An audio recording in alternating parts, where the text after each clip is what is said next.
চাঁদাবাজি আবার শুরু হয়েছে, চিল্লাবেন ঠিক কিনা?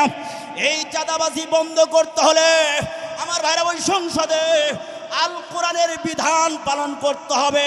আমার ভাইরা, আগামীর বাংলাদেশ, ইসলামের বাংলাদেশ যদি না করা যায়, কঠিনকালে বাংলার জমিনে চাঁদাবাজি বন্ধ হবে না। আমার ভাইরা, মুদ্রার এপিট ওপিট যেরকম ভাবে একই, আমার ভাইরা স্বৈরা শাসক গেছে ঠিক, আবার স্বৈরা শাসক আবার মাথা চারা দিবে, চিল্লা বলেন ঠিক কিনা? আমার ভাইরা, এই জন্য দেশে যদি শান্তি দেখতে চান, বিধান মানব কার? আমার যে আল্লাহ বানাইছে ওই আল্লাহর বিধান ছাড়া কারো বিধান মানা যাবে না। আমার ভাইরা, সংসদ থেকে নামাজের আইন যদি জারি করে দেয়, চালু করে দেয়, বলেন দেখি একটা মানুষও রাস্তাঘাটে ঘুরতে পারবে না।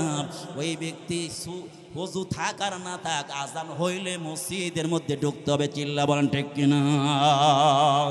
আমার ভাইরা বলেন দেখি, একটা অফিসের অফিসার যদি নামাজ আদায় করে, সে যদি ইমামতি করে, বলেন দেখি ওই অফিসার কি আবার তার অধীনস্থ লোকদের কাছ থেকে ঘুষ নিতে পারবে?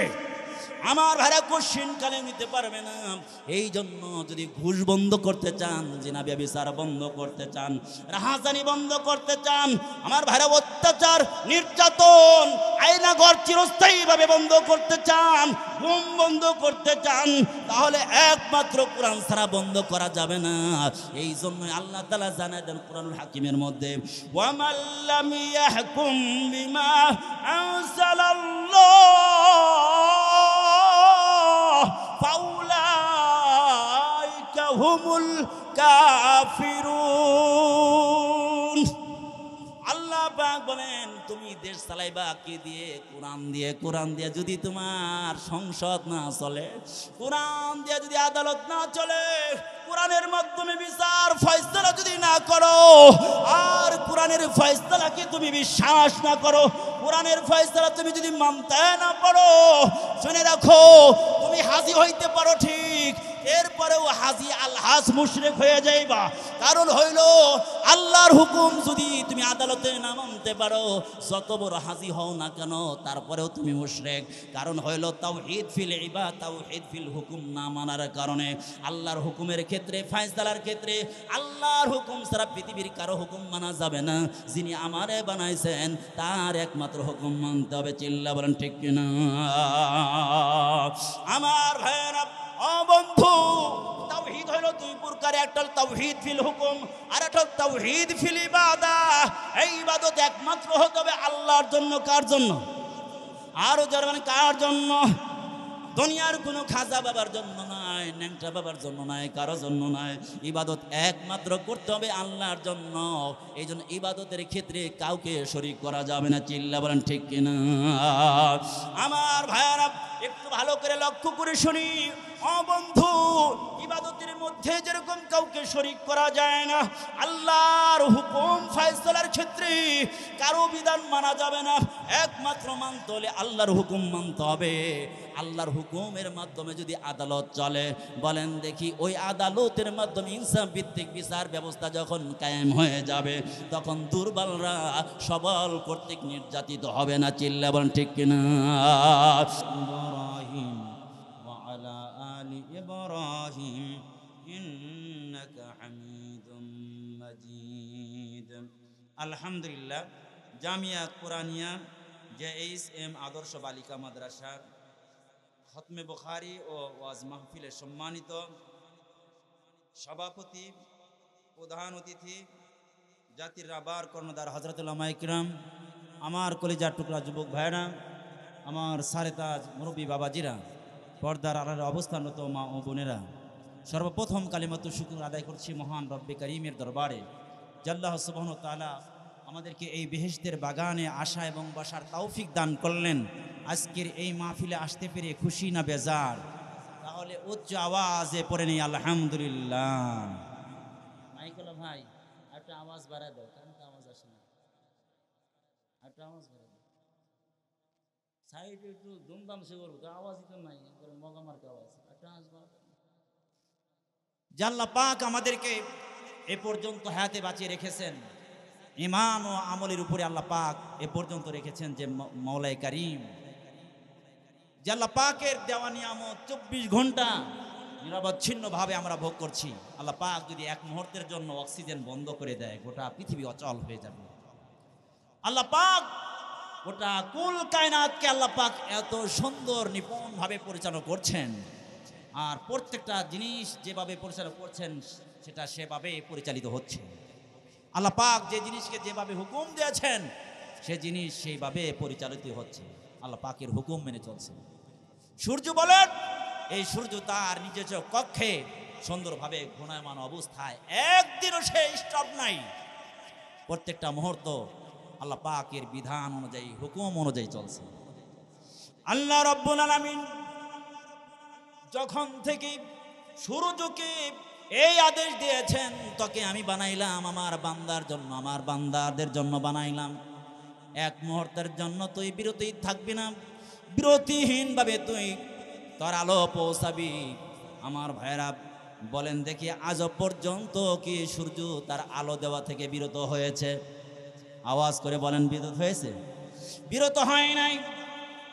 বলে অক্সিজেন ফরেস্ট থেকে এই পৃথিবীর বিভিন্ন জায়গায় আল্লাহ রাব্বুল আলামিন অক্সিজেন সরবরাহ করার জন্য অসংখ্য বৃক্ষ রাজি আল্লাহ পাক তৈরি করেছেন। একটা বৃক্ষ আজ পর্যন্ত বলে নাই যে আমি অক্সিজেন দেব না। 24 ঘন্টা আল্লাহ পাকের হুকুমে মানুষের কাছে অক্সিজেন পৌঁছানোর ব্যবস্থা করেছেন। আমার ভাইরা, যিনি অক্সিজেন পৌঁছানোর ব্যবস্থা করেছেন, বলেন দেখি ওই মালিকের কথা এক মুহূর্তের জন্য কি বৃক্ষ মানে নাই? এরকম হয়েছে? আওয়াজ করে বলেন, হয় নাই। এই পৃথিবীতে যা কিছু দেখি না দেখি, আমার ভাইরা, আল্লাহ রাব্বুল আলামিন বলেন, বান্দারে আমি তোকে অনেক আদর করে বানাইছি, অনেক মহব্বত করে বানাইছি রে বান্দা। এই পৃথিবীতে যা কিছু তাকায় দেখো ও বান্দা, সব কিছু বানাইলাম ইনসানের জন্য, মানুষের জন্য, তোদের জন্য আমি বানাইলাম। আল্লাহ রাব্বুল আলামিন কোরআনুল হাকিমের মধ্যে জানায় দেন, হুয়াল্লাযী খালাকা লাকুম মা ফিল আরদি জামিআ। আল্লাহ রাব্বুল আলামিন বলেন, হুয়াল্লাযী খালাকা লাকুম মা ফিল আরদি জামিআ। হে বান্দা, এই পৃথিবীতে যা কিছু দেখো সব কিছু তৈরি করেছি বান্দা তোর জন্য, তোর উপকারের জন্য।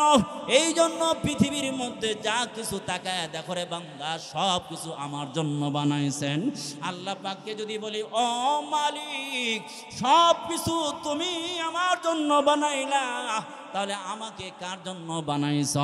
আল্লাহ রাব্বুল আলামিন এই সওয়ালের আল্লাহ পাক জবাব কোরআনুল হাকিমের মধ্যে জানায় দেন, ওয়া মা খালাকতুল জিন্না ওয়াল ইনসা ইল্লা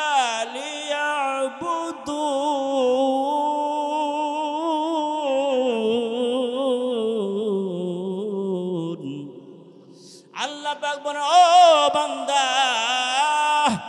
এই পৃথিবীতে যা আছে সব বানাইলাম তোর জন্য, আর করে আমি আমার দাসত্বর জন্য বানাইলাম। বলেন দেখে, যে বড় লাইট, এই লাইট বানানো হয়েছে আলো দেওয়ার জন্য। লাইট যদি আলো না দেয় তাহলে লাইট কি ব্যবহার করবে? ব্যবহার করবেন না, ফেলে দিবে। ও বন্ধু, আলো দেওয়া উদ্দেশ্য, তাহলে বুঝা গেল মানুষের খেলকাত, মানুষ সৃষ্টির মূল উদ্দেশ্য হলো ইবাদত। ও বন্ধু, আল্লাহ পাককে মানতে হবে, সর্বক্ষেত্রে মানতে হবে। কাকে? আওয়াজ করে বলেন, আর একটু আওয়াজ করে বলেন, কাকে? আমার ভাইরা, এই জন্য কুরআনুল হাকিমের সূরা বাকারার 28 নম্বর আয়াতের মধ্যে আল্লাহ রাব্বুল আলামিন জানায় দেন, কাইফা তাকফুরুনা বিল্লাহ।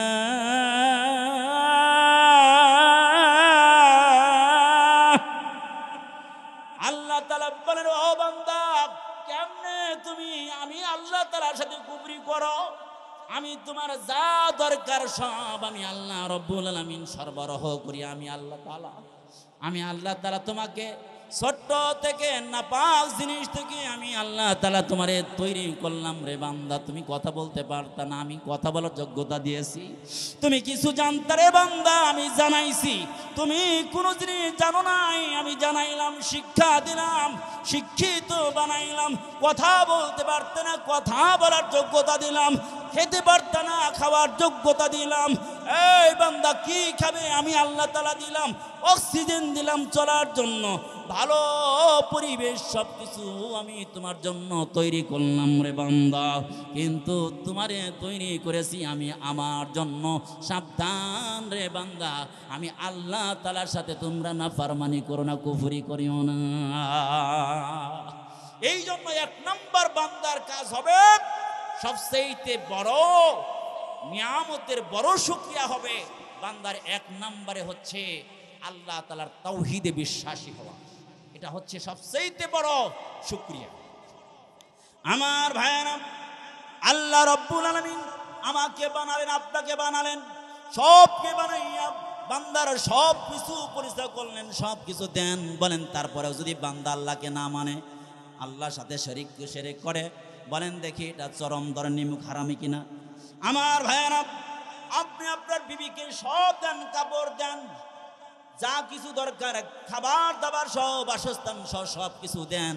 বলেন দেখি আপনার বিবি যদি অন্য পুরুষের সাথে সময় দেয়, অন্য পুরুষের সাথে টাইম পাস করে, অন্য পুরুষের সাথে সম্পর্ক রাখে, তাহলে কি আপনি এটা গ্রহণ করবেন? এটা কি বরদাস্ত হবে? না না না, কোন আত্মমর্যাদা সম্পন্ন লোক তা এটা মানতে পারে না। দুনিয়ার মানুষ যদি একটা মহিলাকে, একটা মানুষকে সামান্য খাবার দেওয়ার কারণে, আমার ভাইরা কাপড় চোপড় দেওয়ার কারণে যদি সে অন্য পুরুষের সাথে টাইম পাস করা পছন্দ না করে, বলেন দেখি যেই মালিক আমাকে বানাইলেন, আপনাকে বানাইলেন, সব কিছু পরিচয় করছেন, সব কিছু দিচ্ছেন, বলেন দেখি ওই মালিকের সাথে যদি কেউ শিরক করে, আল্লাহ রাব্বুল আলামিন এরা কখনো বরদাস্ত করবেন না, আল্লাহ পাক তাকে ক্ষমা করবে না। আমার ভাইরা, তাওহীদ হচ্ছে তাওহীদ ফিল হুকুম আর তাওহীদ ফিল ইবাদত। একটা হচ্ছে বিধানগত তাওহীদ, আল্লাহ পাককে বিশ্বাস করা, দুনিয়ার কারো হুকুম মানা যাবে না, একমাত্র হুকুম মানব কার? আরো আওয়াজ করে বলতো, এজন্য সৃষ্টি যার, হুকুম তার, আসমান যার, জমিন যার, হুকুম চলবে কার? আরো জোরে বলেন কার? দুনিয়ার মতবাদ, দুনিয়ার থিওরি, দুনিয়ার এই সাজানো গোছানো এই বাগানটাকে যদি চালাতে চান, তাহলে দুনিয়ার কোনো ইজম দিয়ে, মতবাদ দিয়ে এই সাজানো বাগানটা চলবে না। আমার ভাইয়েরা, এই জন্য কি করতে হবে? আল্লাহ তাআলা তাওহীদ ফিল হুকুম, হুকুমের ক্ষেত্রে একমাত্র আল্লাহর হুকুমকে মানতে হবে, পৃথিবীর কারো হুকুম মানা যাবে না। আমার ভাইয়েরা বলেন দেখি, আমাদের এই দেশ হলো গণতান্ত্রিক দেশ। আমার ভাইয়েরা, আজকে থেকে নয়, শত শত বছর ধরে আমরা দেখেছি দলের পরিবর্তন হয়েছে, পালাবর্তী পরিবর্তন হয়েছে, দেশের কিন্তু শান্তি আসে নাই। চিল্লা বলেন ঠিক কিনা? আমার ভাইয়েরা, আগেও চাঁদাবাজি হয়েছে, এখনো চাঁদাবাজি আবার শুরু হয়েছে। চিল্লা বলেন ঠিক কিনা? এই চাঁদাবাজি বন্ধ করতে হলে আমার ভাইরা ওই সংসদে আল কোরআনের বিধান পালন করতে হবে।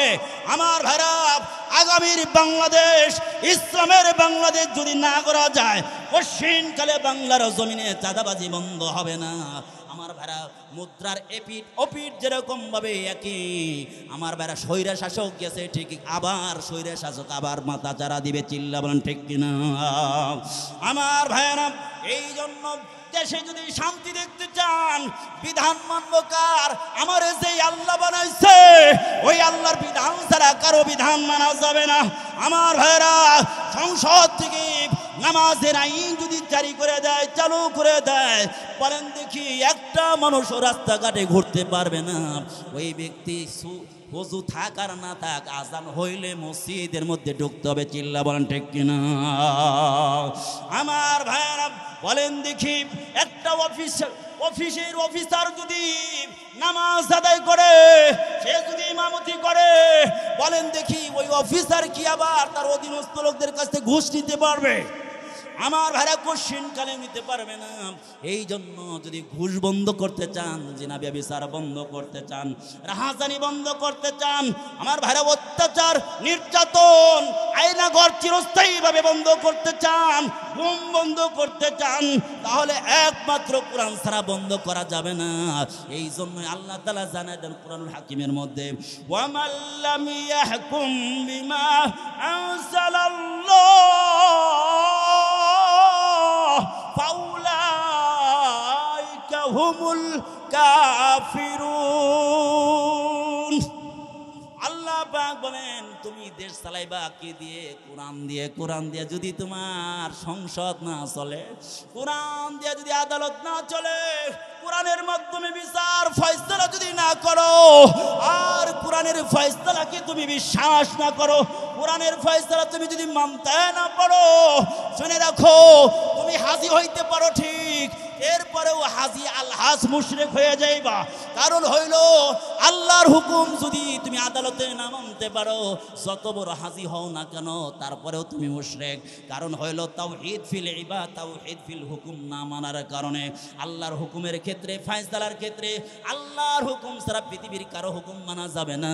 যিনি আমারে বানাইছেন তার একমাত্র হুকুম মানতে হবে। চিল্লা বলেন ঠিক কিনা? আমার ভাইয়েরা, ও বন্ধু, তাওহীদ হলো দুই প্রকার, একটা তাওহীদ ফিল হুকুম আর একটা তাওহীদ ফিল ইবাদত। এই ইবাদত একমাত্র হতে হবে আল্লাহর জন্য। কার জন্য? আরো যারা মানে কার জন্য? দুনিয়ার কোনো খাজা বাবার জন্য নয়, ন্যাংটা বাবার জন্য নয়, কারো জন্য নয়। ইবাদত একমাত্র করতে হবে আল্লাহর জন্য। এই জন্য ইবাদতের ক্ষেত্রে কাউকে শরীক করা যাবে না। চিল্লা বলেন ঠিক কিনা?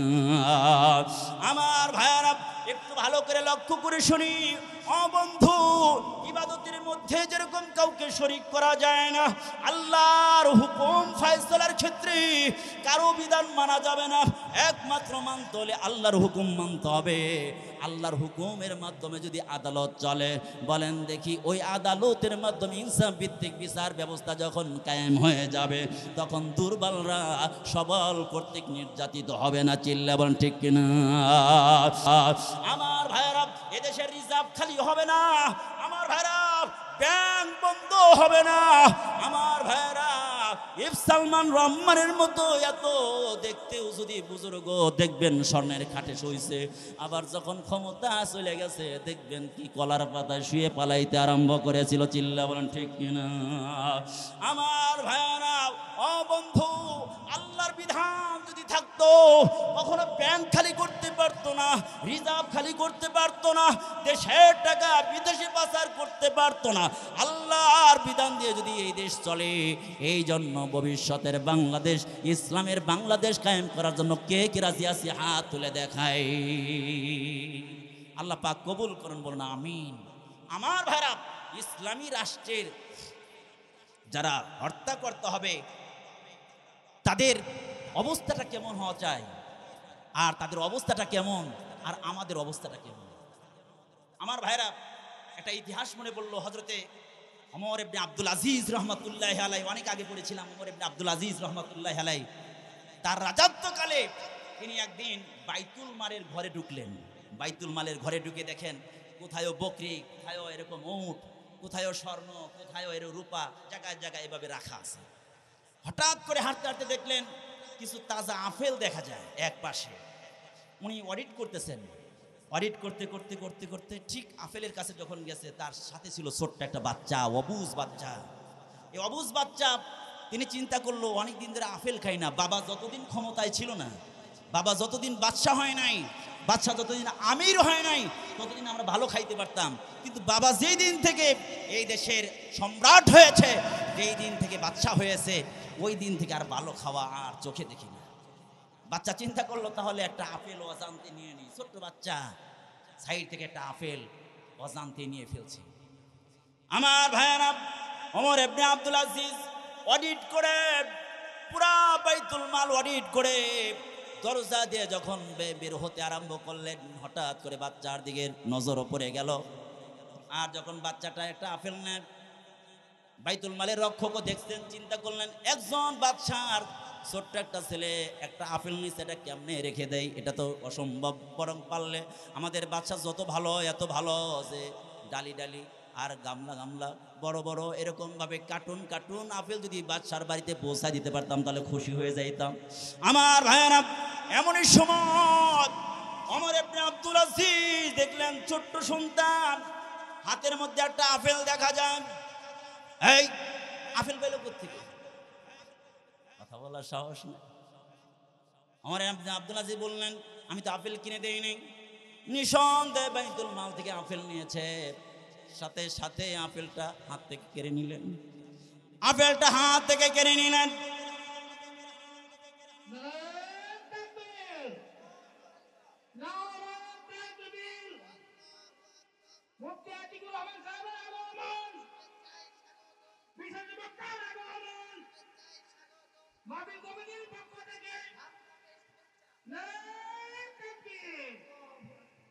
এই মগা আওয়াজ দিলে খুশি হুজুরে?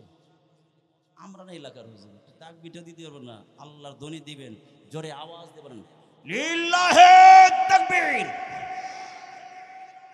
যাদের অন্তরের মধ্যে শয়তান বসে আছে ওদের মুখ দিয়ে আল্লাহু আকবার ধ্বনি বের হবে। নিঃসন্দেহে এই মুহূর্তে যার অন্তরের মধ্যে শয়তান বসে আছে ওর মুখ দিয়ে আল্লাহু আকবার বের হবে না। আল্লাহু আকবার বললে যতদূর আওয়াজ যাবে ততদূর আপনার আমলনামায় সওয়াব লেখা হবে। চিল্লায়ে বলেন লিল্লাহি তাকবীর। কোরআন সুন্নাহর আলো, সংসদে জালো। নতুন কথা মিয়া, আগামীর বাংলাদেশ সংসদের মধ্যে কোরআন ঢোকাতে হবে। রাজি আছেন তো ইনশাআল্লাহ? আমার ভাইরা, হুজুর আসছেন, এখন আর দেরি করা যাবে না। আমি ওই কথাটা শুধু 1 মিনিটে শেষ করে দিচ্ছি। ওমর ইবনে আব্দুল আজিজ তার ছোট্ট অবুঝ বাচ্চার হাত থেকে আপেলটা কেড়ে নিলেন। কেড়ে নিয়ে চিন্তা করলেন কি করা যায়। ঠিক রক্ষকের কাছে ফিরে দিয়ে চোখ রাঙে যেন বুঝাচ্ছেন, কেন তুমি আমার বাচ্চার কাছ থেকে আপেল নিলেন আগে থেকে? আমার ভাইয়েরা, ছোট্ট বাচ্চার কাছ থেকে আপেলটা কেড়ে নেওয়ার পরে আমার আব্দুল আজিজের সন্তান মাসুম বেগুনা অবু সন্তান কাঁদতে কাঁদতে তার বাড়িতে চলে গেল। এমনই সময় ওমর আব্দুল আজিজের স্ত্রী ওয়াইফ, তার নাম হলো ফাতেমা, তিনি জিজ্ঞাসা করলেন, বাবা বলো দেখি কান্না করছো কেন? তখন ছোট্ট বাচ্চা ডেকে বলে, আমি একটা আপেল নিয়েছিলাম বাবা, আপেলটা কেড়ে নিয়েছে, আপেলটা দেয় নাই। ফাতেমা কি বললেন, নিজের কাছে গচ্ছিত কিছু টাকা ছিল, ওই গচ্ছিত টাকা দিয়ে বাজার থেকে আপেল কিনে আনলেন। আপেলটা তার হাতে দিয়ে কোলে নিয়ে খাওয়ানো আরম্ভ করলেন। এমন সময় ওমর ইবনে আব্দুল আজিজ সব কাজ অডিটগুলো করে রাষ্ট্রীয় কাজগুলো শেষ করে বাড়িতে ঢুকলেন। এমনই সময় দেখলেন আরে কোলের মধ্যে, স্ত্রীর কোলের মধ্যে অবু সন্তান, তার হাতের মধ্যে আপেল দেখা যায়, আপেল খাচ্ছে। এমনই সময় ওমর ইবনে আব্দুল আজিজ ডেকে বলে, স্ত্রী রে, তুমি কি বাইতুল মালের আপেলের সাথে অংশদার হয়েছো কিনা? বলে না না না। আর এমন সময় স্ত্রী একটু রাগান্বিত শরীর ডেকে বললেন, প্রাণের স্বামী, আপনাকে অনেক ভালোবাসি, নিঃসন্দেহে আপনি একজন ভালো মানুষ, তবে বলেন দেখি, একটা অবু সন্তান ছোট্ট একটা আপেল নিয়েছে, কেন কেড়ে আপনি আবার ফেরত দিয়েছেন? কারণটা কি? আমার সন্তানের হাত থেকে আপেলটা নিয়ে নিলেন। তখন ওমর ইবনে আব্দুল আজিজ চোখের পানিটা জর্জর করে দিয়ে ছেড়ে দিয়ে অবু সন্তানটাকে কোলে নিয়ে আরে জরা দূরে চোখের পানি জর্জর করে ছেড়ে দিয়ে কান্দে আর ডেকে বলে, ও বাবা, তোমাকে আমি অনেক মহব্বত করি, অত অনেক ভালোবাসি। স্ত্রী শুনে রাখো, আমার এই সন্তানের কাছ থেকে যখন আপেলটা কিনে নিলাম, আমার অন্তরটা যেন তো এরকম চৌচির হয়ে গেল, আমার অন্তরটা আরে ছিঁড়ে গেল যেন। কিন্তু কি করব, আল্লাহ তাআলার আদালতে যেন আমি আসামি না হয়ে দাঁড়াইতে, এই জন্য আমি আপেলটা তার কাছ থেকে কিনে নিয়ে আমি বাইতুল মালে ফেরত দিয়েছি। স্ত্রী বলো দেখি, আমি কি কিয়ামতের ময়দানে আমি আসামি হয়ে দাঁড়াইলে পছন্দ করো, নাকি আসামি না হইয়া আল্লাহর দরবারে নিষ্পাপ হইয়া দাঁড়াইলে কেটা পছন্দ করো? স্ত্রীটিকে বলে, প্রাণের স্বামী, আপনি যে কথাটা বুঝা দিলেন বুঝতে পারলাম, আল্লাহ তাআলার আদালতে আমি এটা চাই, আমার প্রাণের স্বামী আপনি আল্লাহ তাআলার দরবারে ইনসাফগার বাদশা হইয়া, নিষ্পাপ বাদশা হইয়া আল্লাহ তাআলার আদালতে দাঁড়ানিটা আমি চাই। সুবহানাল্লাহ। আজকে আফুল তো দূরের কথা, পারলে রাষ্ট্রীয় যত স্বর্ণ আছে কয়দিন পরে দেখবে রূপা হয়ে যায়, আর কয়দিন পরে দেখেন নাই হয়ে যায়, এরপরে স্বর্ণ হয়ে যায়। এগুলো কারণ এটা হচ্ছে গনিমতের সম্পদগুলো নিজের সম্পদ মনে করবে কিয়ামতের আগে। এই জন্য জালেমদেরকে এই জায়গা থেকে সরাইতে হলে একমাত্র এর ব্যবস্থা হচ্ছে কোরআন সুন্নাহর বিধান চালু করতে হবে।